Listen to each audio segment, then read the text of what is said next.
स्वामी समर्थ मंडळी, आपण आत्ताच याच्या आधीची जी मी रील टाकली आहे ती म्हणजे कर्जावर टाकली आहे की सगळेजण कर्जामुळे आत्महत्या करतात, सगळ्यांसाठी पैसा महत्वाचा आहे. तर याच्यासाठी एक सोल्युशन घेऊन आली आहे.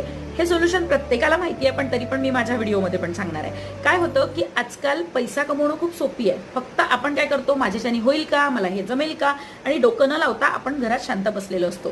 त्याच्यामुळे एक लक्षात घ्या, अगदी लहान लहान मुलं सुद्धा आज पैसा कमवतात आहे. त्यांचं युट्यूब चॅनलवर किंवा रील्स आणि या सगळ्या गोष्टी किंवा इन्फॉर्मेशन देतात लोकांना, ब्लॉगिंग करतात, या सगळ्या गोष्टी.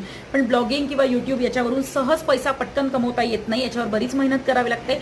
पण मी तुम्हाला एक सोपा ऑप्शन सांगते जे तुम्ही करू शकता. ते म्हणजे तुम्ही एखाद्याकडनं एखादी गोष्ट घेऊ शकता आणि ती दुसऱ्याला विकू शकता. याच्यामध्ये काय होतं की तुम्ही ऑनलाईन ती गोष्ट रिसेल करू शकता. याच्यामध्ये काय होतं की तुम्हाला स्वतःचा पैसाही लावायचा नाही आहे आणि जास्त रिस्क पण नाही आहे. तुम्ही फक्त त्यांच्याकडून फोटो घ्यायचे आणि समोरच्याला ते दाखवायचे आणि ते जर विकले गेले तर त्याचे पैसे तुम्हाला मिळतील. तर अशा पद्धतीने किती सारे